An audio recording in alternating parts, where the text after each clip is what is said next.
Hello everybody and welcome to this playthrough for Pro and Expert Division with various wind here for the Blast Off tournament in Golf Clash the game. Before we take a closer look at the videos, make sure that you do hit the thumbs up button, also subscribe to the channel and turn on the notifications. Those three things doesn't cost you anything, but it will help the channel immensely to do so. So thank you so much for those of you that are doing those three things. Also, if you do want to take the next step in your game by becoming a better tournament player and becoming a better tour player, you go to patreon.com/golfclashtournament to get our ultimate tournament guide package and the exclusive tour text guide package. A link is directly in the description down below.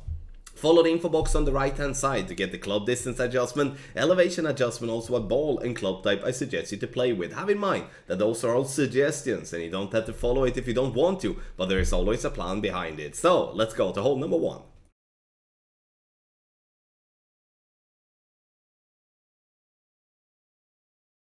For option number 1 on hole number 1, this is going to be the most common way of playing here if we do have the wind that allows us to play this way.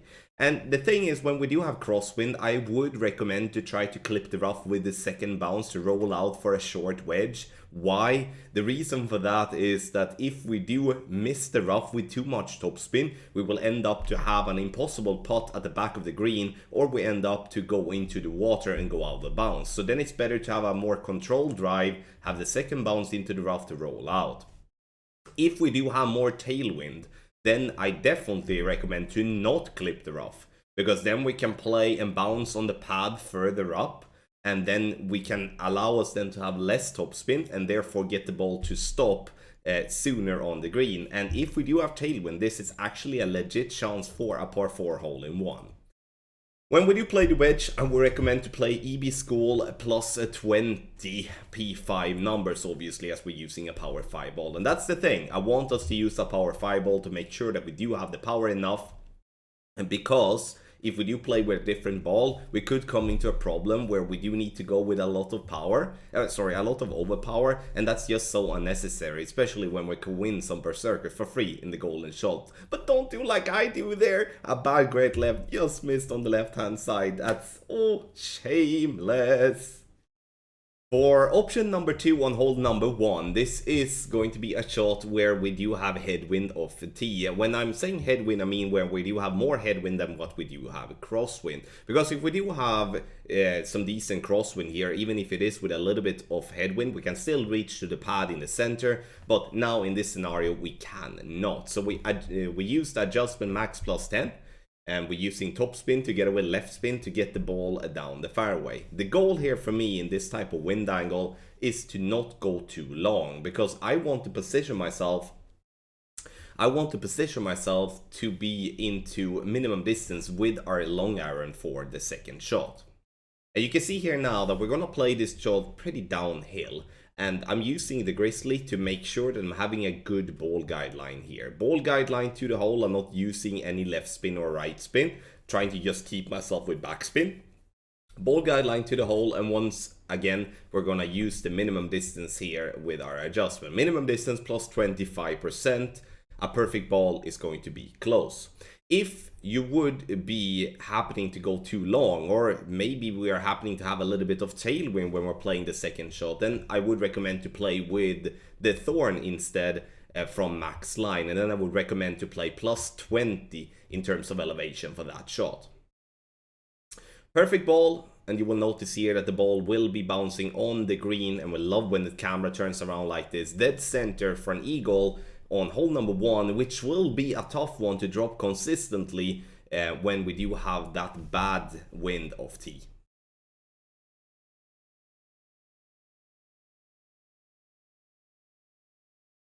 For hole number 2, we're going to bounce over the rough and sand towards the pin. You can see that I'm playing NMT, and what that means is that I'm not touching the target until it's time to adjust the rings. So I'm using spin to get the ball guideline to be just through the hole. Adjustment is maximum distance with a 40% over adjustment power 3 ball settings, and that's going to be a lot of rings with the Grizzly, but I'm choosing the Grizzly here over the Goliath due to the fact that I want to have a better ball guideline than the Goliath, so I can make sure that I can use the ball guideline as a reference attacking the pin.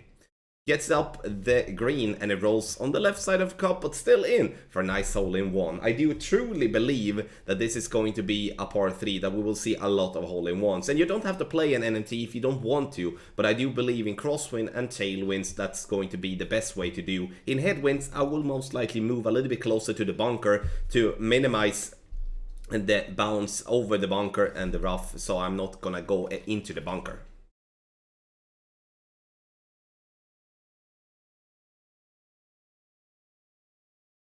So for hole number 3, we're going to play on the right hand side here, regardless of what wind direction we may have. And this is a par 5 that regardless of what wind you have off tee, the second shot is going to be so extremely difficult to get an albatross on. So we're playing this one with the thought of that we're going to lock in the eagle in the safest way possible, and if we are a little bit lucky, we could have an albatross. Maximum distance plus 10 is what I'm using with the rock here. I'm trying to get the ball as far down the fairway possible, and you can see here that we are bouncing and we are rolling, and the closer we are to the rough line there at the top, the better it's going to be. If you do have a headwind, I do recommend to change to Thor's Hammer, Apocalypse, Extra Mile, whatever driver that gives you the most power. If you can use a power 5 ball with more wind resistance than what the Berserker is suggested there, like I'm doing in the video, then that's going to be better. And the reason that's going to be better is because the second shot is then going to be a little bit easier. Now, for the second shot, when having a little bit of tailwind and also having a long dry, having a good dry, we can actually play the shot that I prefer to do here, which is to go with the Guardian, go with max backspin, to first and foremost make sure that we are locking in this eagle, because wherever we are hitting this ball with our first bounce, we're still gonna stay somewhere on the green, and then the eagle is locked in. But if we are a little bit lucky, we can get the ball to get around the pin at the top and then fall back into the hole. It's a lucky drop, it's an outside chance for a drop, but the drop is there. And in the end, the most crucial thing is to lock in that eagle. And you can see we're getting close, but trust me on this, what I'm gonna say now next. The albatross here will be extremely rare to get, so don't be alarmed if you're ending up with an eagle, because that's what the majority will be getting.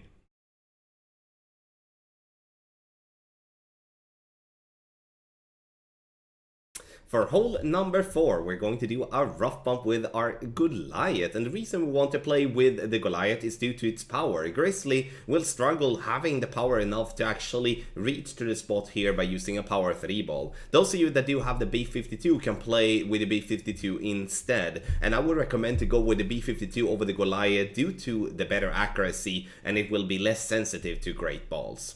All side spin to the right possible, and we're using so we have the ball guideline to go past the pin just on the right hand side. Maximum distance with a 15% over adjustment, using a 12-1 here when I do have a wind that comes right to left. If I would be having wind coming left to right, I would also go with a 12-1, because having wind left to right, then I will adjust to a higher point. Here in this instance we're adjusting to a lower point, so we need to have that pull angle to compensate for that.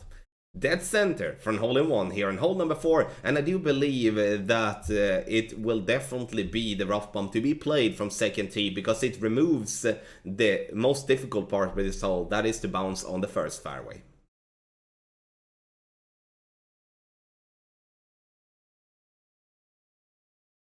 For hole number 5, this is going to be a par 4 where we will see a lot of eagles. The normal way, the most common way to play this hole is to bounce and put yourself up to the top right corner of the fairway. So we're adding spin, making sure to not use too much top spin, because we don't want to risk rolling into the rough. Like if rolling into the rough, we obviously forfeit the chance of getting an eagle, and we don't want to do that. That would be stupid. Max plus 10.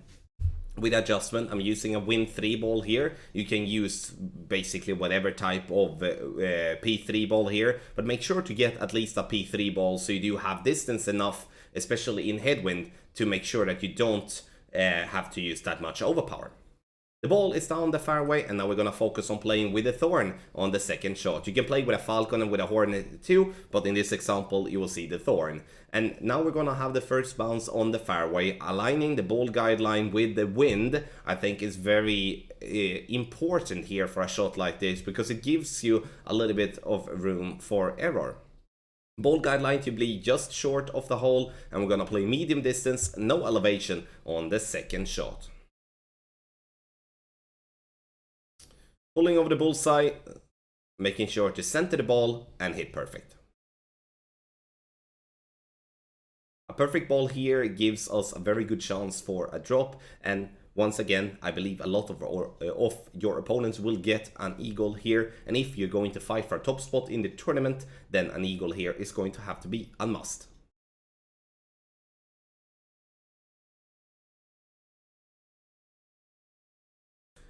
For hole number 6, I'm going to talk a little bit about the options that you're having playing from the second tee. If we do have a headwind or we do have a crosswind, what we're going to have to do here is to put ourselves up on this fairway. And the reason we're doing so is to have an open shot towards the pin and a possibility for an albatross. Playing down the left-hand side is not really going to do any favors for you. And the reason for that is that first and foremost, the drive rollout is very inconsistent there. And then when taking the second shot, having to bounce on that fairway before the green on the left is even more inconsistent, and that's just going to be a worthless way, in my opinion, trying to get anything better than an eagle. If we do have a tailwind, we should be using a club with a lot of topspin, or let's say like this, use the club with the most amount of topspin. It could be a big topper, a Thor's hammer, or an apocalypse, to try to bounce on that island in the center of the water, to get the ball all the way to the green, to actually have a chance for making a condor. But now the reality is not that we do have a tailwind, so we are laying up, and I think that is something that is as equally important to show here than just sending it to green. I'm having the ball guideline through hole using 3 right spin, and now for the second shot we're gonna play 50% elevation, max distance numbers. I'm not doing that in the video, I'm using a little bit less, but have in mind that this is a very, very downhill shot from that island, and the ball will be affected loads by the wind. But the good part with the sniper is that we do have a good ball guideline, we can follow that and then have still a chance for a drop. But once again, we are not adjusting enough, need to adjust way more than I'm doing in the video, but here is an example for you at least on how to get yourself the eagle safely, but still have a chance for an albatross in a tough headwind.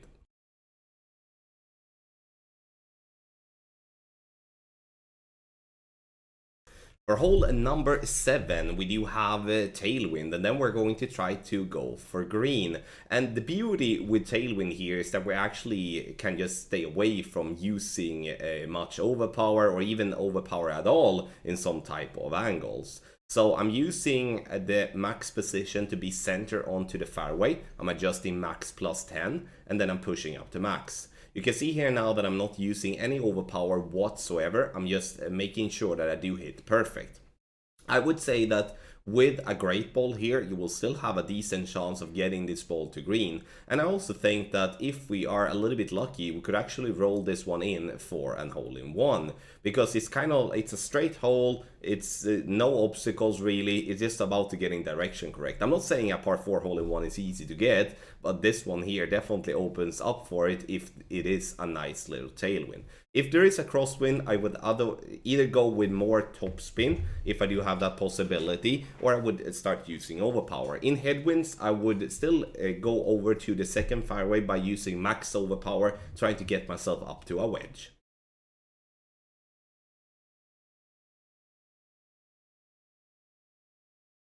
For hole number 8, we do have a direct headwind, and this is going to be maybe a little strange setup here, but when having a headwind on this par 3, it becomes a very difficult one to avoid going into the water if you're using a wood club.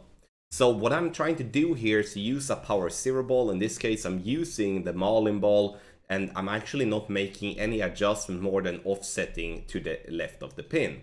I'm using max overpower with the slowest needle possible, and the wind push here will make me still bounce on the fairway. This may look like a very strange way of playing, but it works to get the ball up towards the green. Will it be an easy one to drop for an hole-in-one? No. It won't, but there will still be a chance. The reason I'm adding the sniper there into the info box is to explain to you that we should be playing the 10% elevation, and we're gonna play it max distance number with the sniper. And obviously that could be that we need to change that elevation depending on what type of wind direction we are having. But let's hope for some crosswind and for some tailwind on this par 3, because if you do get a headwind, I would say that this is close to be a birdie and run.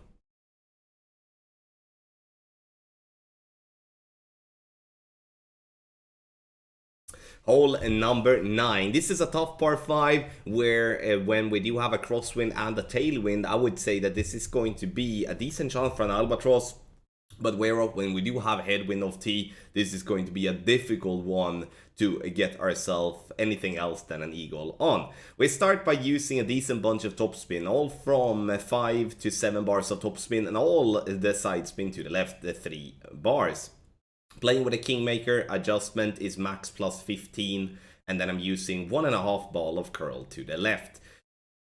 The curl will be different depending on what angle you're having, and the reason for that is that the ball obviously will be pushed differently depending on what wind angle you have.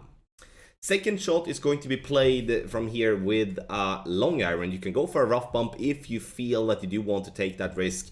However, though, the rough, there is definitely a lot of glitch spots into the rough and something to have in mind. So I'm decided to go and attack the pin directly and playing this with a 10% elevation through club distance number. Unfortunately, I'm not really getting the numbers correct here and missing this one with a little bit more than I would like. One thing to have in mind as well is that if we do have a wind that is crosswind playing on this pad, the pad is slightly sloping left to right, so adjusting for a left to right wind like here, we're going to gain a little bit of distance. But if we have the wind direction in the other direction, we're going to lose a little bit of distance because we're going to adjust further down. And that's obviously what complicates the second shot by using that pad. But in the end, you need to adjust a little bit better than what I do if you're going to have a chance for an albatross. The albatross is there, but hole 9 is a tough one. Thank you so much everybody for watching this playthrough for Pro and Expert Division with various wind here for the Blast Off tournament in Golf Clash the game. If you're interested in take your next game to the next level in tournament play or and in tour play, we do have the ultimate tournament guides for Pro, Expert and Master you can choose between, but also the exclusive tour text guides. Only thing you have to do is to sign up through the link in the description down below, which is called patreon.com/golfclashtommy. Thank you once again everyone for watching, and a massive good luck in the Blast Off tournament.